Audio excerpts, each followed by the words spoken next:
Раз. Можно закрыть глаза. Сядьте удобно. Как я говорил, поставьте две стопы на пол. Обязательно.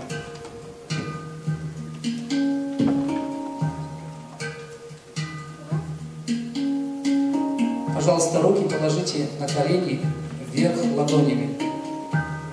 Я вижу, что еще кто-то держит ноги нога на ноге. Ведь так не сработает наша медитация сегодня. Не стесняйтесь, если вы закроете глаза, я никому не расскажу, что вы моргаете. Просто закройте глаза, понаблюдайте за тем, как вы дышите. Как воздух входит через ваш нос и проникает в легкие, как набирает грудь этот воздух.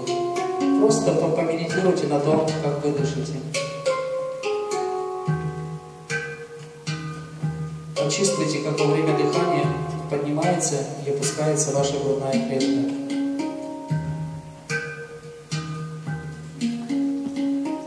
Вместе с этим воздухом, когда вы его выдыхаете, должна уходить ваша напряженность. Все, что еще вас заставляет почувствовать какое-то беспокойство, выдохните его вместе с этим воздухом.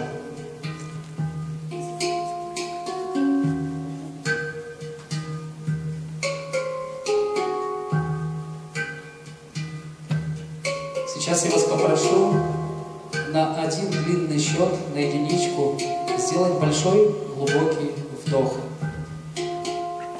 Когда вы сделаете вдох, задержите дыхание и посчитайте до 4. Также после того, как вы посчитали до 4, выдохните, посчитав до 2. Сделайте так несколько раз, пожалуйста. И помните, что когда вы выдыхаете все свои беспокойства. Спокойствие, умиротворение. Все, что нам нужно от вас сегодня. А теперь представьте себя стоящим на поляне в летнем лесу. Густая трава поднимается до колен, и лепестки цветов касаются ваших стоп. Вокруг деревья, их листвой шелестит теплый ветерок. Солнечные лучи создают причудливую мозаику света и тени.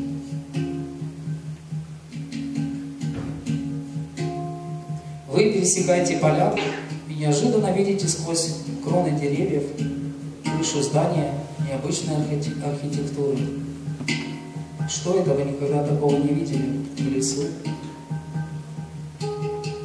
Деревья отступают, и вы оказываетесь перед удивительным строением. Это храм. Он стоит далеко от суеты городов и уличной толкотни, от погони за призрачным счастьем.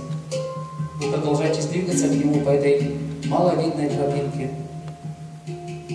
Этот храм – это место тишины и спокойствия, место для размышлений и углублений в себя.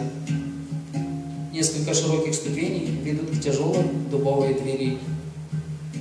Откройте ее и войдите вовнутрь этого храма. Она неожиданно легко открывается, хотя с виду очень большая. Внутри храма полумрак и приятная прохлада. Все звуки остаются снаружи. На стенах старинные росписи. Повсюду полки, на которых множество книг, свитков. Напротив двери, через которую вы вошли, большой дубовый стол, за которым сидит старец в белоснежной одежде. Его добрые мудрые глаза устремлены на вас. Прямо перед ним в подсвечнике горит свеча. Подойдите ближе к старцу.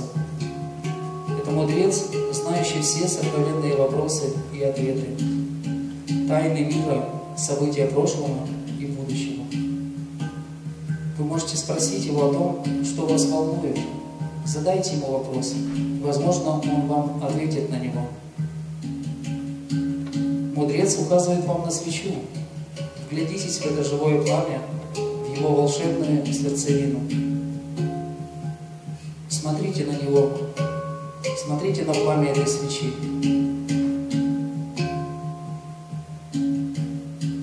Внутри пламени появляется сначала размытый, теперь все более четкий образ. Переведите взгляд на мудреца.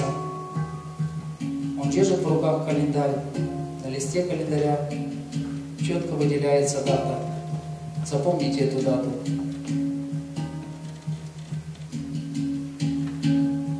Время посещения храма заканчивается. Благодарите мудреца за то, что встретился с вами. Вы выходите из храма и прикрываете эту огромную дверь. Здесь снаружи по-прежнему солнечный день. Вы спускаетесь по ступеням и снова выходите на лесную тропинку, по которой возвращаетесь к полянке, где началось ваше путешествие.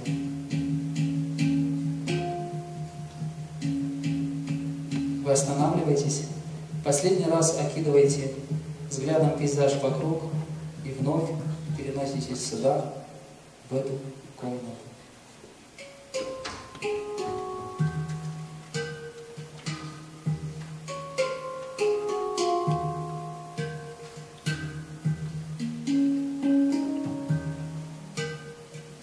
Теперь можно тихонько открыть глаза, кто закрыл.